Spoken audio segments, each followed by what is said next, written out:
Welcome, Pewter Report readers, viewers, and listeners to a brand new edition of the Pewter Report podcast, brought to you by our friends over at Briar-Greaves Insurance. Protecting your assets starts with a company that you can count on. So whether it's auto, homeowners, flood boaters, or business insurance, there's nobody better in the business to work with than the great people over at Briar-Greaves Insurance. For more information about them, visit their website, briargreavesinsurance.com, or give them a call at 813-876-4166. That's 813-876-4166. It's not just a Monday show, ladies and gentlemen. It is a Victory Monday! The first Victory Monday of the 2025 regular season for your Tampa Bay Buccaneers. We are coming off the heels of the Bucs defeating the Falcons 23-20. We're going to talk more about that today. Take a peek over the fence with what's going on with the Houston Texans for the Bucs' next matchup, and talk all about the Bucs starting the season 1-0. I'm your host, Matt Matera. Joined with me is the face that runs the place at PewterReport.com, SR, Scott Reynolds. Scott, how are we feeling now that we've had some time to digest what happened in the Bucs' first win of the season? I think pretty good. I mean, you're 1-0. Every single other NFC South team lost. If you're the Tampa Bay Buccaneers, you're on the king of the hill. I mean, you're on top of the NFC South again, and that's the goal, to finish on top of the NFC South and get to the playoffs, hopefully win that home playoff game, and then advance further than you have in recent years, go all the way to the Super Bowl. And so I'm encouraged by what I saw yesterday. It was if you look around the league, nobody played really, really good dynamic football. Maybe like a team or two. Really, the Packers. The Packers. Okay, fine. The Packers, and that's 1 out of 32 teams that really played great football. Last night's football game was very entertaining between the Ravens and the Bills. Oh, it's awesome. But there wasn't a lot of defense to be had. So if you're concerned about your Tampa Bay Buccaneers defense not getting to the quarterback enough, not generating takeaways, they held Atlanta to 20 points. And after an awesome play right out of the gate, a 50-yard touchdown catch and run by Bijan Robinson.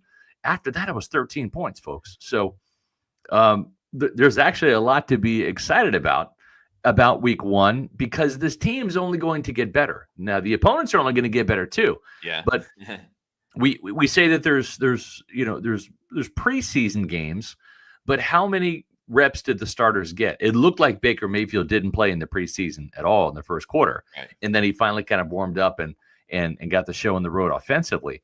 But it's going to take a little bit of time for the offense, the defense to come together. It's a long season. There's 16 of these games left. So we'll see what happens in the upcoming weeks. You just want to get better and improve each week. And I think that it's going to happen across the board in certain units on offense and defense, certain players on offense and defense. And as we kind of talked about, Matt, with the exception of an uncharacteristic performance by Chase McLaughlin, special teams, I thought, really did a damn good job and played a huge role with Cameron Johnson's punt return, with a couple of good kickoff returns by Sean Tucker. And holy smokes, man, can Riley Dixon punt the ball or what? Special teams could have been the star of the show if not for the missed extra point and the missed field goal by Chase McLaughlin. Thankfully, Young Wei Koo got in on the act too and missed a key field goal for the Falcons to help deliver this Bucs win.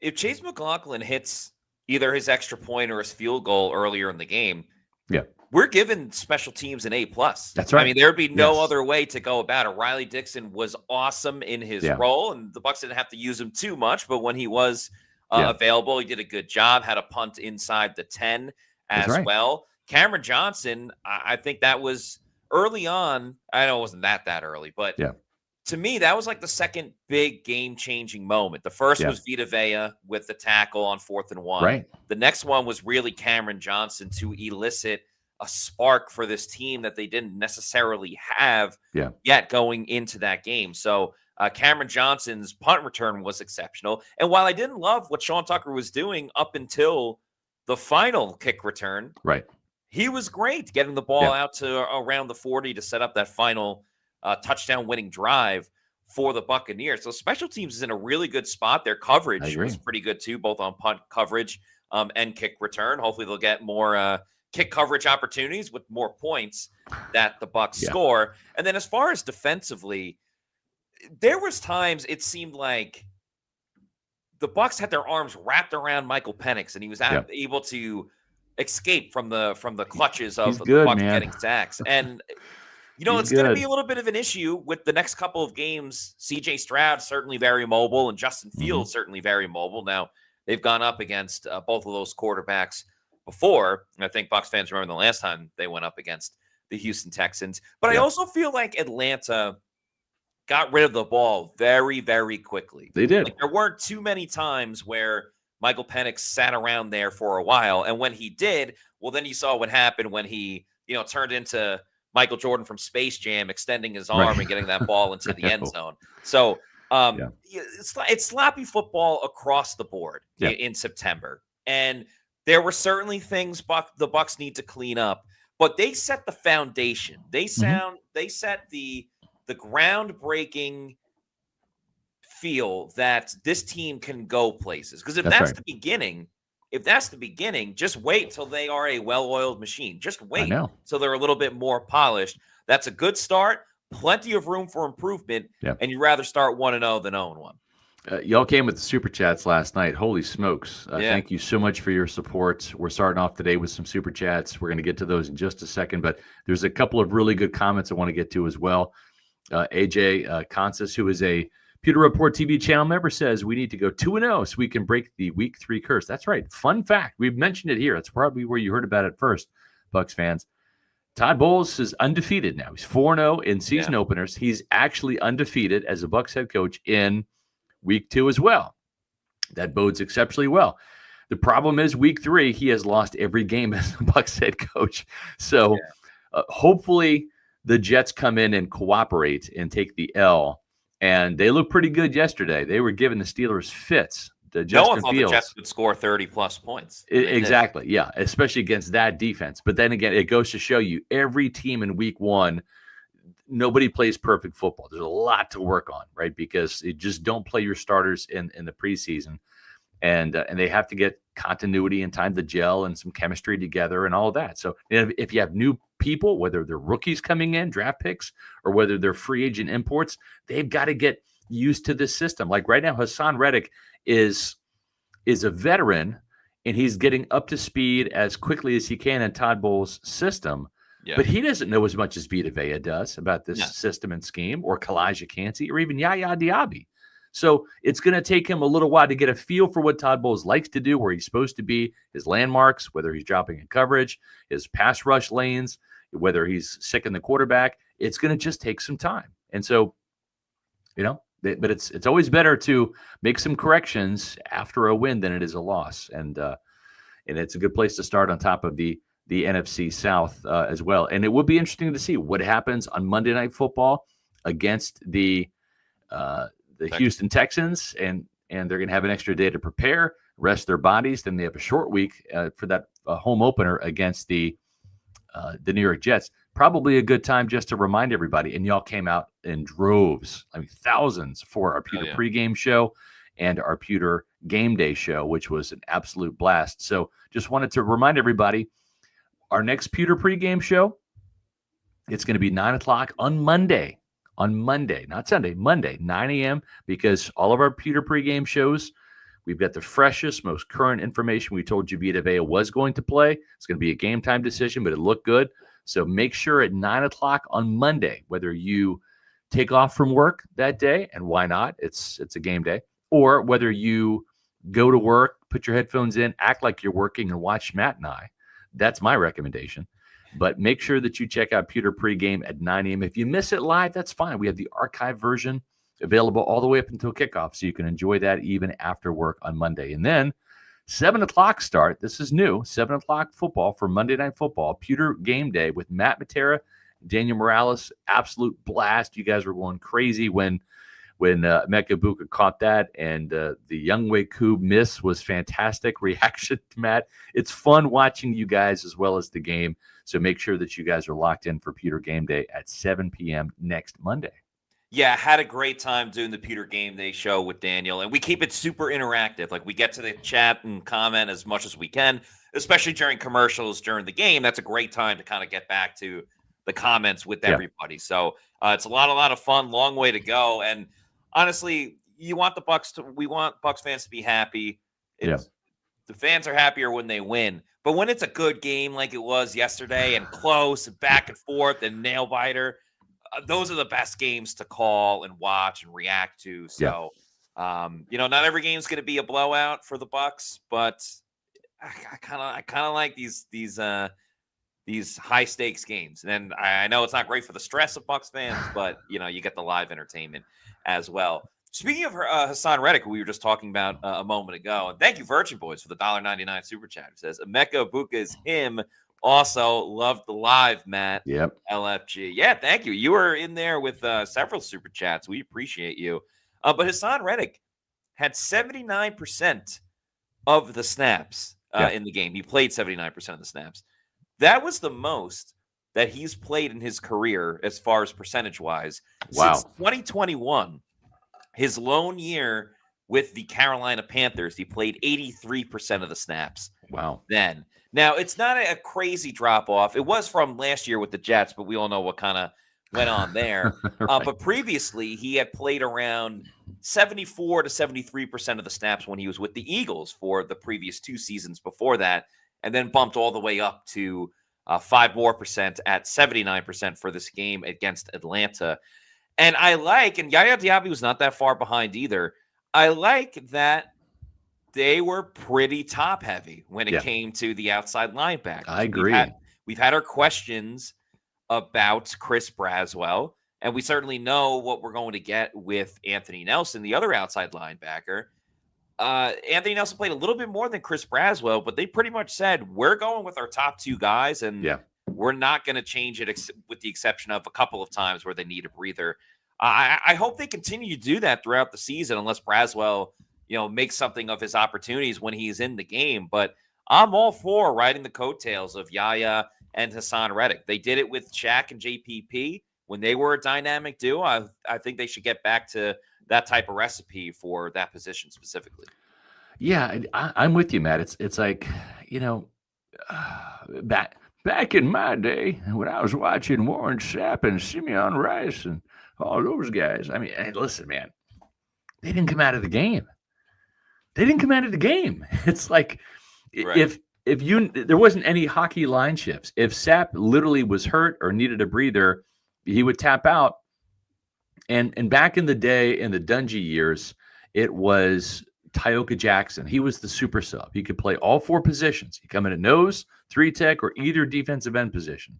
In Monty Kiffin's Tampa too. And then when he left, under the Gruden years, it was Ellis Wims. Ellis Wims could play either tackle or defensive end just for a couple snaps. But it's like Rod Marinelli played 4 defensive linemen. And then he had one guy, the super sub, who would go in. That's pretty much it. So there wasn't, we're subbing in Logan Hall and Greg Gaines, for Kalijah for Vita. We're subbing in Anthony Nelson and Chris Braswell for Yaya Diaby and for Hassan Reddick. I mean, football hadn't changed a whole bunch. Yeah. It's like, if you want to be a millionaire, a multimillionaire, you better be conditioned to play 50, 60, 70, 80 snaps if necessary, man. That's just how it is. So you're talking about Hassan Reddick here. The Bucs just put this out. Hassan Reddick led the team with 7 quarterback pressures, including a sack, and he had a 22.6 pressure rate. His 7 pressures were tied for the 5th most in the NFL in week 1, and his 22.6% pressure rate was the 2nd highest mark by any defender with 30-plus pass rushes. So certainly a pretty good debut for Hassan Reddick. And again, it's like people are freaking out about 1 sack. Folks, on pace for 17. He's on pace for 17. Right. Exactly. As soon as he signed, if I said Bucs fans, Hassan Reddick's going to have 17 sacks this season. Yes. Would you be interested in that? Of Everybody course. would say, yeah. But then you go, oh, well, that's only 1 sack. I don't know. People will find a way to complain about anything. I think it's a good start. Again, it was not spectacular. It was a good start for Hassan Reddick, for the pass rush and everything else. So, yeah, for sure. By the way, just to get those numbers correct, first of all, the snap count between the Bucs defense and the Bucs offense was crazy. Yeah. Bucs defense played 76 snaps. That's right. Actually, Levante Day was the only one to play 100% of the snaps.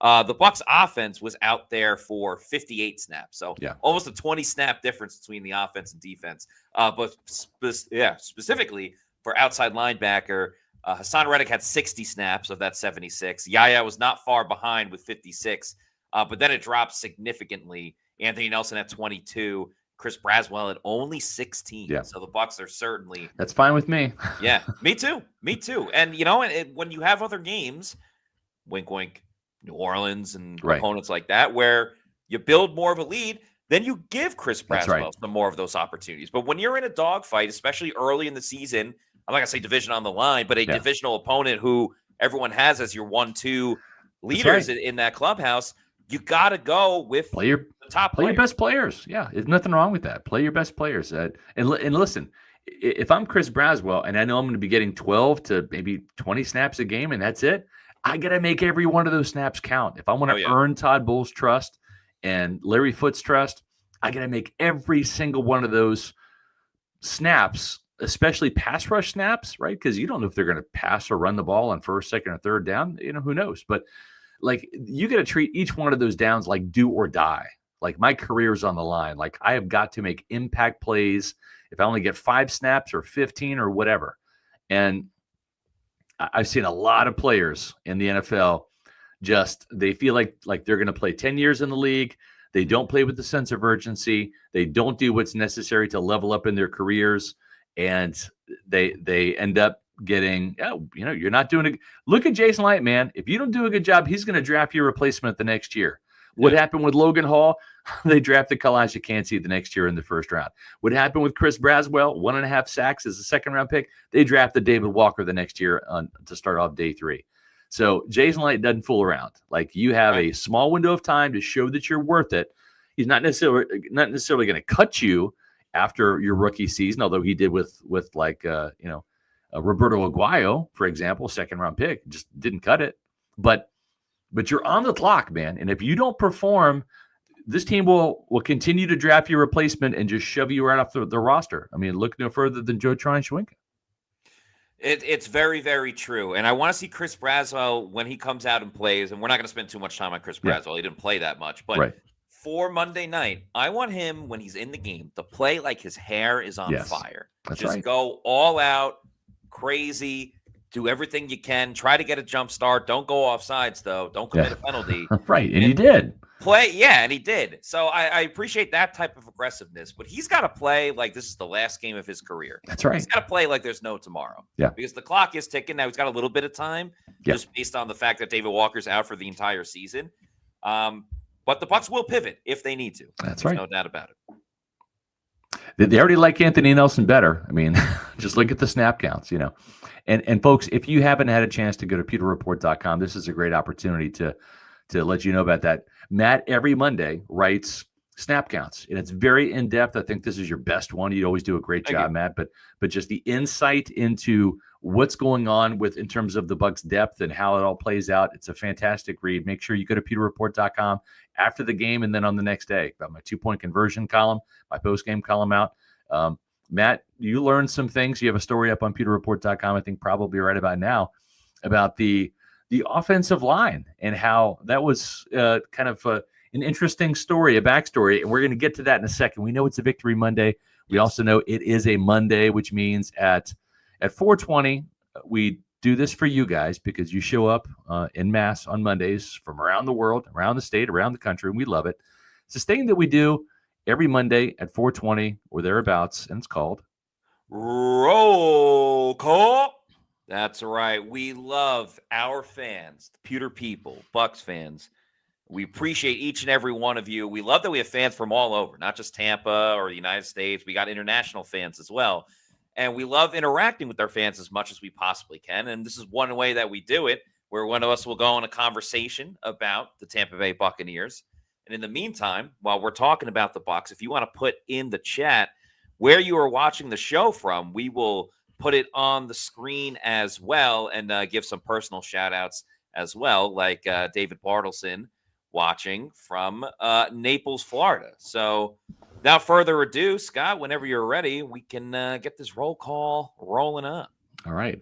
I'm going to be talking about SirVocea Dennis today. I wrote about him in my SR's Fab 5 column, and he's been a topic of conversation from yesterday for sure. 10 tackles for SirVocea Dennis, 7 were solo. Did he blow a couple coverages, especially against Bijan Robinson? Absolutely.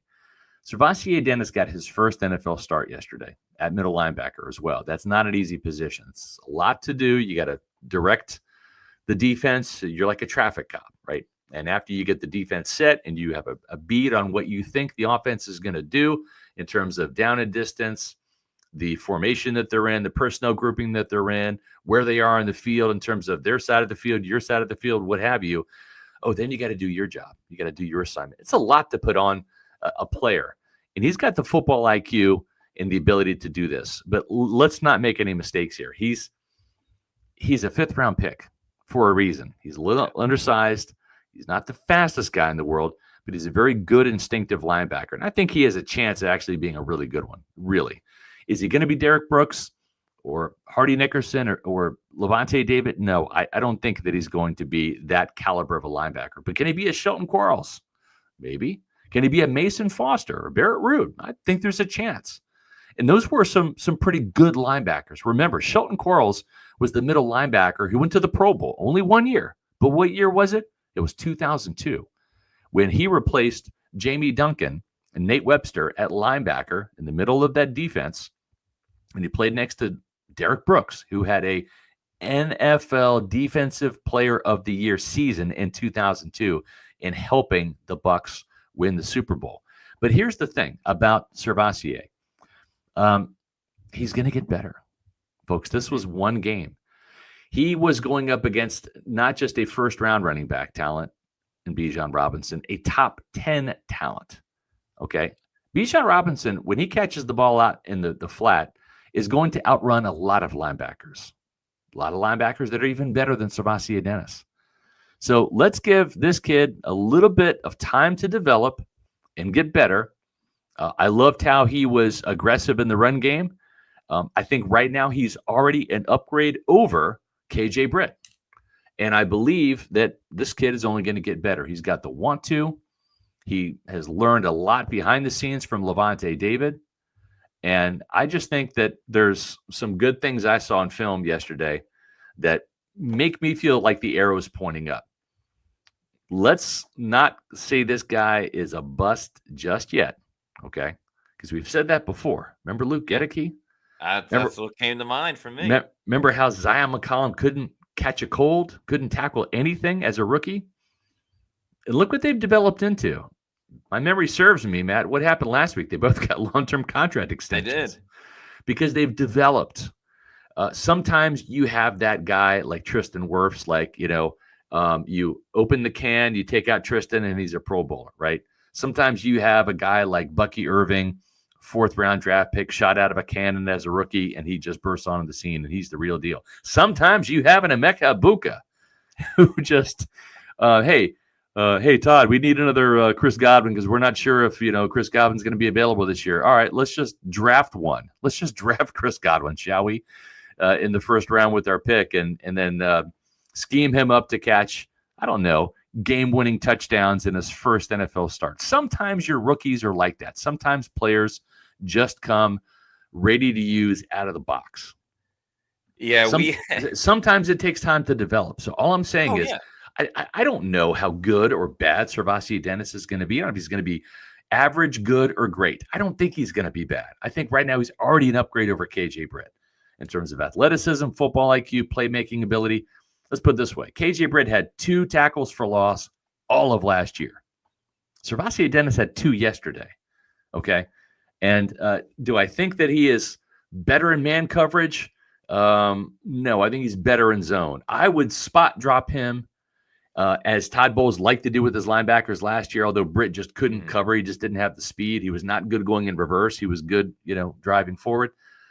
Matt, how many times have we seen Servatier Dennis drop in coverage, shallow, 5-10 yards off the ball, pick off passes, use his IQ, his football IQ, his instincts, his heady play, and his burst to make plays on the ball there. That's how you use Servatier Dennis in pass coverage, not chasing guys out to the flat that are faster than you and running them down the field. And Todd Bowles is going to learn from this game what Servassier Dennis can and can't do. Here's my last point on Servassier. Played 72 snaps yesterday.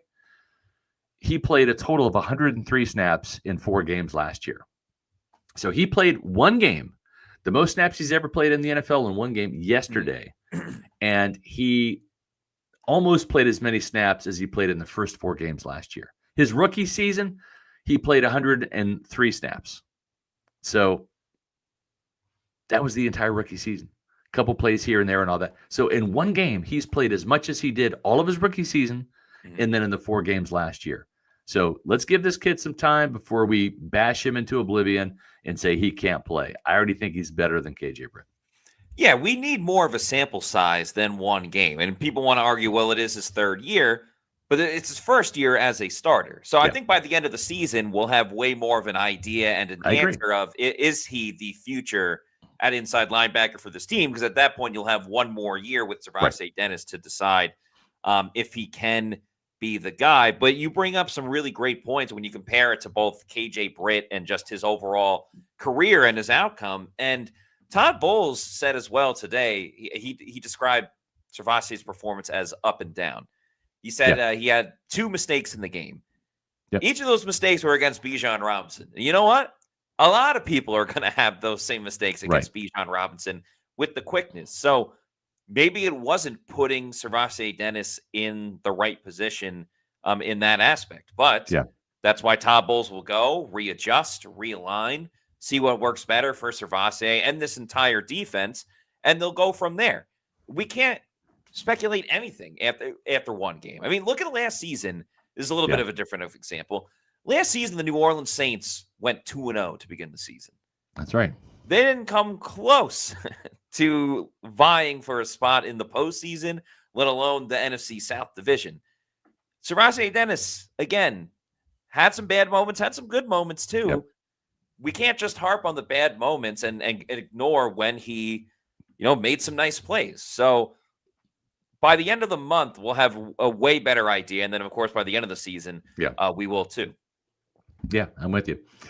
Folks, we're just getting started with the week here. This is a big week because it's Monday Night Football coming up.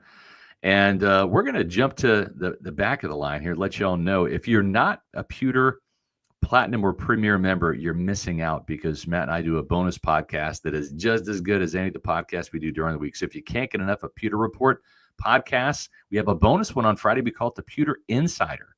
We're going to be talking exclusively about the Bucs' woes in primetime. And Matt and I are going to be talking to people in the locker room, players, and getting their take on this and asking Todd Bowles, why does this team struggle in primetime? Remember, they lost every primetime game in the regular season, as well as that wild card playoff game, which was also a night. So they were 0-5 last year. They need to get off the schneid and end this streak because you don't want this in your head, Matt, when that Detroit Lions Monday night game comes up. You don't want the doubt creeping in when that Rams Sunday night game comes up. And certainly the Falcons play the Bucs again in prime time on Thursday Night Football, way down in the last part of the schedule in Week 15. So we're going to be talking about this on Friday with our bonus podcast, the Pewter Insider. Make sure that you are a subscriber to Pewter Report TV. It's the best way to help show your support for our channel here. We greatly appreciate it. There are 4 different membership levels. The Pewter Premier and the Pewter Platinum members get access to the Pewter Insider episodes. Those are $9.99 a month and $24.99 a month. All you have to do is go to the front of Pewter Report TV, our YouTube channel, and click on Join, and you'll have all those membership options. Find the membership level that fits your budget the best, and we've got some great perks too, including some new emojis. Got a Todd Bowles emoji out there. Working on an Antoine Winfield Jr. emoji. What a hero play he made. So we're going to have some more emojis for you guys to tinker around with as well. But make sure that you join us there for that particular podcast. And, of course, on Wednesday, we have our preview podcast, and that is Bucs at Texans preview. Matt, is that center Graham Barton or is that left tackle Graham Barton? This is a big preview for a big Monday Night Football game against the 0-1 Texans. They were a scrappy bunch against the LA Rams in Week 1. I was talking to Kevin Demoff, good friend of ours here at Pewter Report, worked for the Buccaneers. He was the Mike Greenberg before the Mike Greenberg. He was working with the salary cap under Bruce Allen, and he is now the chief operating officer of the Rams. He was texting me, and he said, hey, that defense is for real. It's a scrappy, salty defense that the Texans have. So that kind of begs the question. It gets back to your story on PewterReport.com, Matt. What's the story behind this reshuffled offensive line? And they did such a good job of keeping it a secret. It worked pretty well yesterday. They did. And, the Todd Bowles kind of poked fun a little bit the other day, being like, well, no one asked about it. Well, why would we ask about it? Right. All we saw was Graham Barden at center. It would be kind of odd to be like, coach. So what do you think about Graham Barden at left tackle? So Right. I got it. Like, the question wasn't asked, but there wasn't any inkling that, that would be the case. But it was funny how this all came about with Graham Barden going from center to left tackle, Ben Bredeson going from guard to center, and Michael Jordan getting elevated from the practice squad and moving to left guard. This was something that was not exactly planned. It was a happy accident, if you will. They just wanted to go over some emergency situations in practice last week. And when they put Graham Barden at left tackle and Ben Bredeson at center, some of the coaches were like, this is good. This is really working. And Todd Bowles had some conversations with Josh Grizzard and Kevin Carberry, the offensive line coach, and no one wanted to say it out loud, but they felt that was the overall better group. Yeah. Here's the actual quote from Todd Bowles about it. He said, well, we gave Graham a couple of reps out there. At first, we were going to do it out of an emergency. We were like, hey, he looks pretty good out there. Then Ben Bredeson looked pretty good at center. And then we just started messing with it a little bit. The more we saw it, the more it started coming into focus. When I first asked Graham Barden to do it, I just said it was in case of emergency. So he took a few reps here and there. Then it got to kind of an emergency, and he started looking better and better, and he was firing off the ball in the running game. I was like, hey, we might be more physical with Graham at tackle and Ben at center and with Michael Jordan at guard because he had a good preseason. Nobody really wanted to say it, but it was like, hey, we probably need to do this. Then it kind of came into fruition. He said, between me, Kevin Carberry, and Josh Grizzard, we all talked about it, and we all saw the same thing, but nobody wanted to say it. So I was the bad guy to say it, but we were like, yeah, he does. Yeah. He does look very good out there. This is pretty good. And then we went with it. Bowles went on to say that he felt that they had more of a physical group with these guys as well. And it's certainly a risk to kind of jumble the offensive line and shuffle it around, especially a week before the season. That's right. But even though it was a reconfigured offensive line, there is a sense of familiarity with these players moving to different spots. Ben Bredeson, who you see on the screen there, he's pointing at you. Yeah, Ben Bredeson's pointing at you. He played center for the New York Giants. That's right. When he was there. So he is well experienced playing center in NFL games. Yes, Graham Barden is a center in the NFL, but he played plenty of offensive tackle when he was at Duke. So experience-wise, he's not as experienced as the other guys, but he does have that information of playing offensive tackle before. It wasn't like it was just his first game. And then Michael Jordan, this was his 41st career start at guard. He had 40 career starts before this game when he played for Tampa Bay yesterday. So certainly a lot of experience at the position. It wasn't like they were asking him to play somewhere different. When he lined up at tackle in training camp, that's when he was playing a different position. He had started at guard. So it made a lot more sense, and it was a lot more plausible and feasible than I think in other situations when you move around three different offensive linemen. And it certainly paid off in this game. It really did. And it was a very stealthy move, and I applaud the Buccaneers for keeping it quiet. It's funny because I was just on the drive with T-Kraz with our good friends over there at WDA right before the podcast started. And he asked me, did you have any inkling about this? And I said, no, I didn't at the time. But now that I look back on it, now that I reflect, I actually went up to Charlie Heck and asked him about how prepared he was for the season opener. And he was very short with his answers, Matt. He was very generic, very general. And I was going to write about it. And I even went to Luke Gedicke and I said, for some support quotes, and I'm like, hey, tell me how Charlie Heck is prepared and ready to start on Sunday. And he's like, Charlie's done a good job. He's he's ready whenever we need him, and it's like, I didn't think about it at the time. I didn't even write Right. it because it was so generic and so boring. I was like, I'm not going to write this. Like, if he said something worthwhile, I would have written about it. But in hindsight, now you look back and like, he wasn't starting and he knew it. Yeah. And he didn't want to talk about it. And Luke Gedeke was just like, I'm not the one who let the cat out of the bag. So he gave me the generic, here, I'll tell Reynolds what he wants to hear. Being a good teammate. Yeah, exactly. So kudos to the Buccaneers for pulling this one off, because that was good. Folks, we do have some stealthiness ourselves. We've got some really good sources and some good reporters and all of that. And we're working on it right now. We don't know the specifics, but what we can tell you is Jamal Dean has taken a restructure. I think it's a pay cut for this season. And he is under contract, I believe, for next year as well. But part of the deal is Jamal will be a free agent after this year. So we're working on the details right now. Once we have all the details, we'll kind of put that in story form. But we kind of want to break the news here for you guys that the team has done a restructure with Jamal Dean that we believe is a pay cut this year, and it will also grant him free agency next year. So we're working on the details of that right now, but that's what we know, and I think that's appropriate for both parties. It gives Jamal a chance to move on after this year and test free agency without having to be captive to the Bucs trading him or whatever. And we'll see if Benjamin Morrison ends up coming back and healthy and beats Jamal Dean out. I thought Jamal Dean played okay yesterday, but it might be a situation where they trade Jamal at midseason. Who knows? But some things have been going on behind the scenes with Dean, and that's what we know right now. Working on getting you guys more information.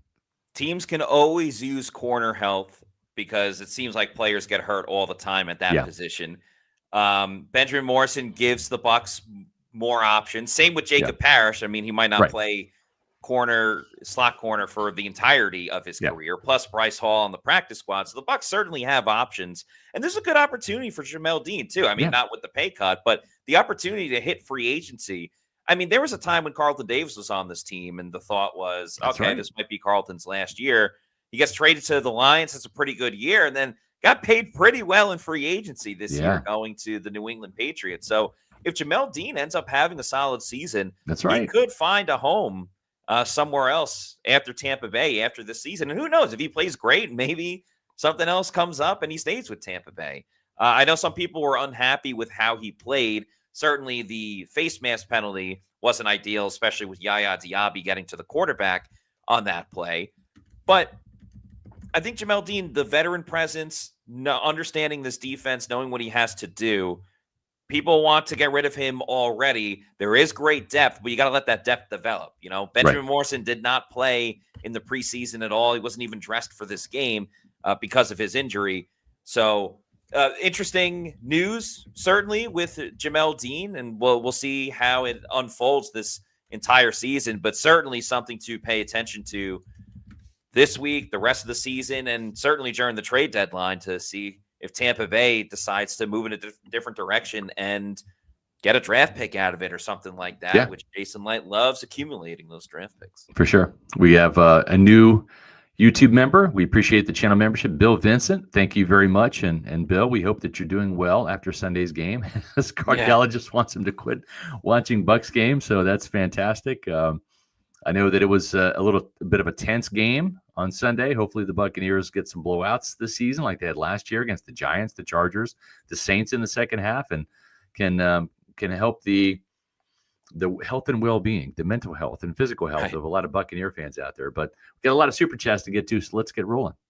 Yes, we do. We'll start with Mark Fisher. Thanks for the $4.99 super chat. Says, first, we've now got a great chance to hold the tiebreaker over Atlanta. Huge win.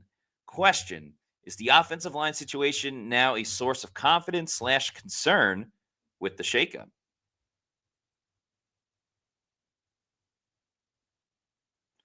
I think it's I mean, again, they looked pretty good. They look pretty good. I wouldn't mess with this. They look pretty good. And Tristan Wirfs is coming back. Yeah. Like, this is a fun storyline, but the story's done when Tristan Wirfs comes back. I agree. Yeah. You're not putting Tristan Wirfs at center, or you're not putting him at guard. Like, at that point, I guess maybe you could have a conversation. Wirfs at tackle. Do you keep Bredesen at center and put Graham Barden at guard? But there's not. I don't think they'd really do that in that situation because the whole plan was Barden at center and Bredesen at guard. But outside of that, I mean, I don't think it's that much of a cause for concern. Baker Mayfield was the first person to say, "Hey, any pressure situations that was on me. I didn't get the right calls and the right looks for the offensive line." And there was only one sack allowed in the game. And, you know, it wasn't like the Falcons brought the blitz a lot. And Josh Capo did a great job with this article. He pointed out that was on Baker and the running backs to take on the blitzers, not the offensive line in many of these situations. So I think, I don't know if you call it a strength because, again, you know Tristan Wirfs is around the corner and he's probably going to be there sooner rather than later. But it's definitely not a concern, I would say. Yeah, I agree. Jake Van Soest, thanks for the $4.99 super chat. Says, sure, there were some things they can improve on, but this is a game they would lose last year. Seems like progress to me. Yeah, I mean, listen, there are some Bucs fans out there that are like kind of ticked off the way that the Bucs didn't do this or didn't do that or didn't play well, like or Sarasier, whatever. Right. It's like, listen, folks, wins are hard to come by. If you get 10 in a year, you usually make the playoffs. This is one of 10, right? So I love the fact that the expectations of Bucs fans have been elevated. I think we've done for sure. We've helped in that regards because we expect more from this team. Definitely. I get that, but celebrate wins when they come. Okay, they're hard to come by. Scott, look at Sunday Night Football last night. I was going to say the Ravens were up 40-25 with 6 minutes to go, and they lost that football. That's game. Right. Derrick Henry helped the Ravens win that game, and then he helped them lose that game. Just like Jameis Winston. I'll give you a touchdown, then I'll take a touchdown for me. Then I'll give you a touchdown. Yes. He kept both teams in the ball very much like how Derrick Henry did. But wins are hard to come by. Celebrate them. In fairness, Baker had a couple of throws that should have been picked off. No doubt. We're not. But also, Zion McCollum should have had some interceptions. That's right. Too. And Tabo said that Jamal Dean should have had an interception as well. So it is really a game of inches with football. Mr. King, thank you for the $5 super chat. Says, shout out to Carolina and New Orleans, looking like Carolina and New Orleans super early. But any update on any injuries, Morrison, etc.? So Bowles today said we're still looking at the list and everything like that. He didn't really have any updates. He did say on Friday that Benjamin Morrison is going to be good to go for the game against the Texans. He's going to practice this week. A lot of it was just kind of knowing the defense more than, his overall health situation. So it seems like McCollum we're certainly going to have to pay attention to because he banged his shoulder at the end of the game. But outside of that, the Bucs were relatively healthy in terms of at least, the visuals of it. Yeah, I totally agree. So far, so good. I mean, we'll see about Zion's shoulder, but he returned to the game. That's always a good sign. Yeah. Michael Wags, thanks for the $1.99 super chat, says DB still play too much off ball. Good win, 1-0. So I don't know. I wrestled back and forth with this a little bit. It was a glaring issue for the Bucs last season. It hurt a little bit in the game where the Falcons would have like 3rd and 5 or whatever, and they would just get the first down. But at the same time, with the exception of the swing pass to Bijan Robinson on the first drive, Michael Penix Jr. never really, drilled the ball down the field with a big throw. Drake London was essentially taken out of the game by the Bucs. I agree. There wasn't any big dynamic plays outside of Bijan Robinson. So I think the Bucs are in an interesting spot. They're not playing the type of defense where it's just like, hey, we're afraid to allow the deep ball, so we'll give you underneath. They made the Falcons work for those underneath. That's right. Again, still a work in progress, but they made the Falcons work for it a lot more. The biggest statistic for me defensively was 20 points. Right? And I think if you can hold an opponent to 20 points or less, you win a lot of those games. If the Buccaneers had held the Commanders to 20 points or less, they held them, they got 23, they lost, right? So 20 points or less, that's usually a good number. For sure. Kevin Thomas has now been a Pewter Report YouTube channel member for a whole year. Thank you so much for your support, Kevin Thomas. And he says, First time watching the live cast with Matt yesterday. I enjoyed the hell out of it. Yes. Very Fun. impressed by Daniel as well. Only annoying thing is the negativity in the chat group, but I guess that's human nature. Great job Yes. again. Well, thank you so much, Kevin. I really appreciate that. We try to get as many people to watch it as we can. I promise I will always bring the intensity, the reactions to, all the plays, especially the big plays. And I'm happy you were able to enjoy. And yeah, some people are going to complain, but as you said, fans are going to find something to be mad about. That's right. Listen, it's called Pewter Game Day, folks. 7 o'clock next Monday night. Join Matt and Daniel. They do a fantastic job. It's so much fun to watch. You get to watch the game on your TV or your streaming device, whatever, but then also pull up on your phone, on your laptop, on your tablet, Pewter Game Day. Or if you have another TV, pull it up on YouTube, right? We're streamed live on YouTube, Pewter Report TV, our YouTube channel. We're also streamed live on X and Facebook, not just for the Pewter Report podcast, but also Pewter Game Day and Pewter pregame. Can't wait for next Monday, folks. I'm already excited. It's a full week away, but I'm already excited about the next Bucs game. Mopar Buck, thank you for this 1999 super chat. Says, I'm late, but correct me if I'm wrong. The saving play on the ball by Winfield, that Winfield made, was basically Jamal Dean's guy, correct? I couldn't help but notice him on his knees while that receiver was 10 yards down the field. That might have been the case. I've not gone back. Yeah, I think he slipped too. I've not gone back and watched the entire game yet. It's been a busy day here with all of our post-game coverage on pewterreport.com, but I will go back and look. I think that's what happened. That certainly sounds right. I mean, he was wide open, so Antoine Winfield Jr. just decided to be the hero and say, hey, Jamel, I got this. Don't worry. That smirk that Antoine had after the play, too. That's yeah. Fun. So it's almost like, I'm back. Yeah, It was half that and half like, oh, thank God I made this play, or else we'd be screwed. That's right. Q's44, thanks for the $2 super chat, says, Maddie, Scott, and Daniel did a good job yesterday. Appreciate that. Yeah, he brought some good facts and information. So, it was a good time working with him. Yeah, and we had fun. We always have fun doing Pewter pregame, man. Yeah. It gets me going at 9 a.m. for a kickoff. Trey Cloudier, thank you for the $5 super chat. Says Reddick is the real deal, and he's only going to get better as the season progresses. Chris Braswell better be taking notes. Yeah. I hope Braswell or Reddick takes Braswell under his wing. And good start for Hassan Reddick. Let's see it continue. Yep. Tommy Leverone, thanks for the $4.99 super chat. Says, hi, guys. Happy Victory Monday. And as Gene Deckerhoff would say, Bucs win, Bucs win, Bucs win. That was my Gene Deckerhoff impression. That's good. And what's with the new replay assist to help officials? Oh, man, don't get me started. It's supposed to speed the game along, and then somehow they slowed it down 10 hours. Yeah. Well, it's like when you allow the Falcons to spike the ball, and then you're like, oh, wait a minute, we want to go back and review that play. It's just, I don't know. It's a cluster. You know what? I just don't like officials. I really don't like modern day football. I really don't.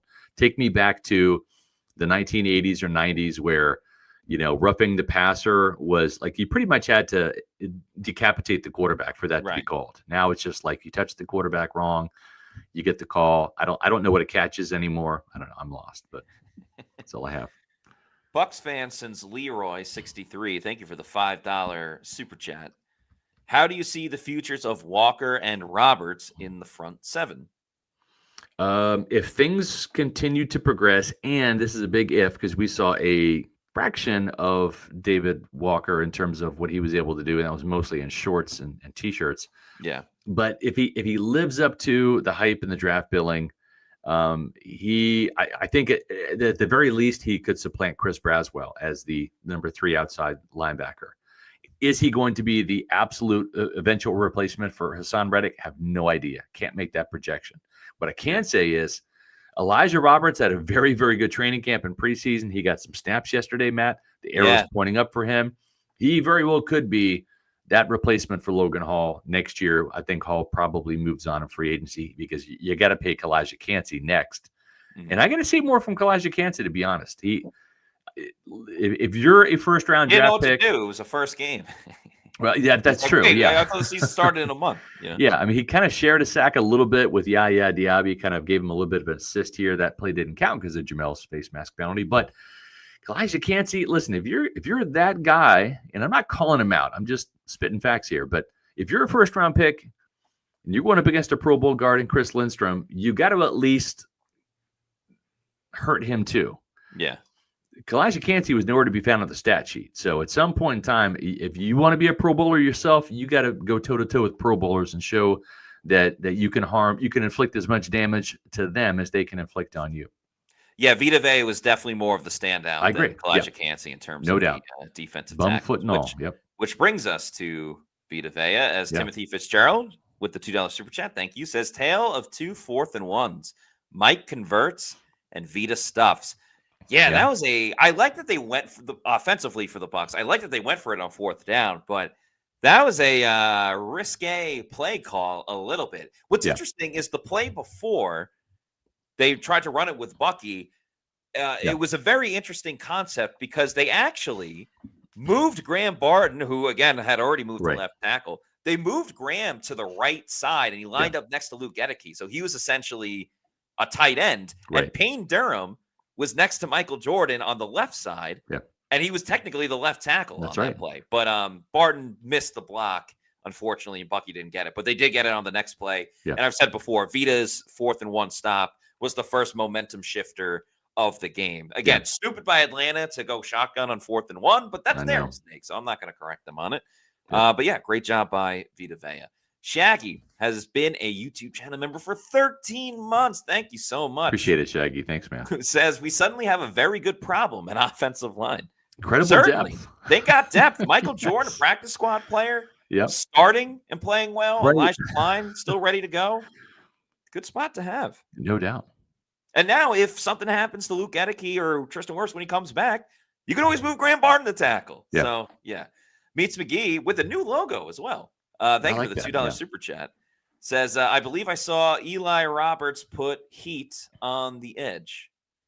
Yeah. Elijah Roberts, Yeah, and I think, too, that he's going to factor into that. We saw it at the beginning of the game in that formation we talked about where Hassan Reddick is at the linebacker level on the same side as Yaya Diaby. Logan Hall was playing defensive end over there. So there are some creative packages. Todd Bowles, hey, we've seen Vita Vea line up at defensive end. We've seen Elijah Cansey line up at end. We've seen Yaya Diaby line up inside in nickel rush situations at defensive tackle.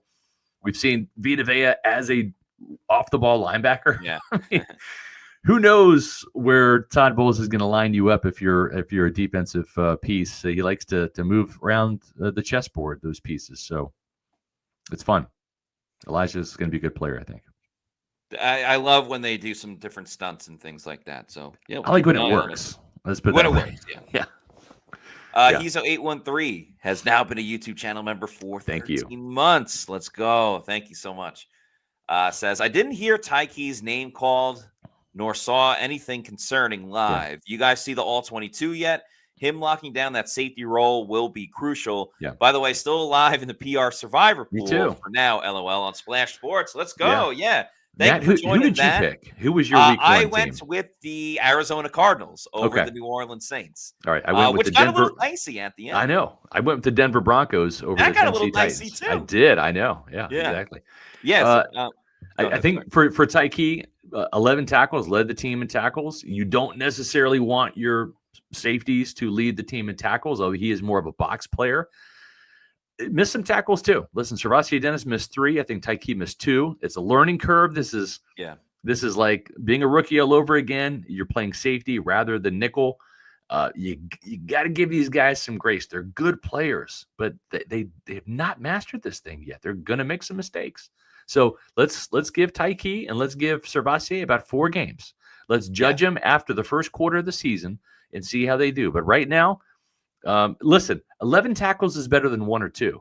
It's same thing. How many times did we see Devin White, who actually had 11 tackles for the Raiders yesterday? I texted John Spytek about that. He was happy to see that. He was leading tackler for the Raiders. Yeah. Hopefully a change of scenery does Devin some good. But how many times did we see Devin opt out of making tackles? Of just kind of like fine with being blocked, somebody else will make the tackle. Servassier stuck his nose in there. Tyke stuck his nose in there. Wasn't always pretty. They missed some, but the want to is there for both these guys. And I think Tyke, even last year, different position playing nickel, but some of his best moments came like further as the season went on. Like he Yes. didn't have his Yes. first interception until against the Raiders, which Right. was November or Well, no, December. actually, he had one against the Saints, and then that was the second one. Right. Okay. Yeah. Yeah. And he was able to punch the ball out, but it took him a little bit before did. he truly, became a factor for the team. And I think that might be the case as well. That Saints game was what? That was six. That was week 5 or week 6. So it was past the 4 or first 5 quarter. games. Yeah, 5 or 6 games. Yeah. Deep Blue S550. Thanks for the $4.99 super chat. Says, "Happy Victory Monday. How much playing time do you think Morrison will go Monday? And do you think we bring Mo Kamara up for more pass rush?"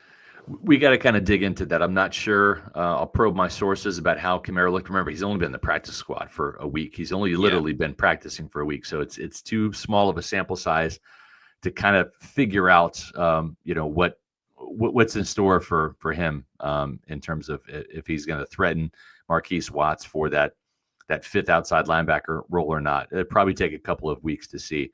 One thing I do know is I've already seen enough of the USF Bulls for 2 weeks to know they're a pretty damn good football team.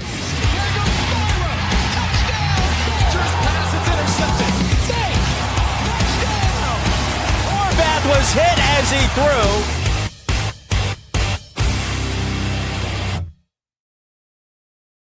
This is my new team, folks. My Kansas State Wildcats absolutely suck. So I am jumping on the Bulls bandwagon. But for the record, I jumped on before the Boise State game. So I feel like I'm an OG Bull now, right? I've made money off of the Bulls beating Boise and beating Florida. That's right. I put money on the Bulls against the Gators. Sorry, Gators fans. It's their time right now. Listen, go see this team live. They're so much fun to watch. I can't wait until Saturday to watch the Bulls play the Miami Hurricanes. I'm not necessarily expecting a win. This is a top 5 team, but I'm not going to rule it out either. Alex Kolish has got something special going on. And hey, Nico Gramatica, Martine's son, kicked the game-winning field goal to beat the Gators in the Swamp. How special is that? September 20th, get to Raymond James Stadium. Support Tampa's team. Whether you're a fan of other teams or not, listen, there's nothing better than watching live college football. It's a noon kickoff at Ray J. Go to usfbullstix.com. That's usfbullstix.com. And go see some college football here in Tampa. This is a fun team to watch, man. Yeah, and if they beat Miami, Look out. they got to be ranked in the top 10 if they beat Miami going into that next home game. So if they beat Miami, I mean, I'm not going to say they're going to go undefeated, but I'm not going to say that they're not going to go undefeated either. I mean, their schedule it opens up, and it's a lot. If they're as good against the lesser teams as they're up for the big time guys, the ranked teams, if they can maintain that level of play and not play down to their opponent, this is not just a bowl team this year we're talking about. This is a top bona fide top 20, maybe a top 10 team if they continue to handle business. It's fun to watch. So much fun to watch. Full-blown playoff team if they win. They might still be a playoff team even right now with their win over Florida. So excited for the game against Miami. And then, definitely check them out at Raymond James Stadium on September 20th. Before we get to a couple more super chats, real quick, let's give some shout-outs from Roll Call today. There were hordes and hordes and hordes of people. So thank you to everybody that's watching and that was involved in Roll Call today. We'll start with Tammy Lay from Birmingham, Alabama. Awesome. Scott Carr Fun from city. Orlando. Mr. Rechtfield, Richmond, Virginia. Tom Wade, 909, San Bernardino, California. Kyle Brown, Seattle. Stoked to see the Creamsicles in a few weeks. Hell yeah, that's awesome. JNAP 33, a real bro from Simi Valley, California. Love that TV show, Real Bros in Simi Valley. Carlos Hoffman, Panama City, Panama. Panama. That's right. Thomas Adams, Salt Lake City, Utah. Jake Van Soest from Bluffton, South Carolina. Jason H., Calgary, Alberta, Canada. And last but not least, Chuck Huffmaster from Oklahoma City, probably a Baker Mayfield fan. Also, want to get into this comment real quick because I love the name. Grant Alden says, been pushing the Mechatron narrative everywhere. We got to make this a thing. I love it. Mechatron. Mechatron. I love that. That's fantastic. That might stick. We'll try to keep that going as well. But thank you, everyone that participated in roll call today. Ton of fun. We also got to give a shout out to our Pewter Platinum members. So thank you to Scott Federico, Rachel Gordon, Noah Parr, Scotty J, Dave Anderson, Hezo813, Ash Fishpool, Joel Elrican, Sam, John Dale Morris, Zach Brannigan, RP89, Connor for Reals, Kevin Thomas, Leighton Carter, The Guy is Gifted, Brandon Riley, Alec Bickler, Nick Dubuque, Zach Jarvis, Mario Thomas, Eric McMillan, Dominic Tarantino, and HK Bucs. Thank you, everyone, for your support of PewterReport.com and being a Pewter Platinum member. Don't forget, we have the Pewter Insider coming up on Friday.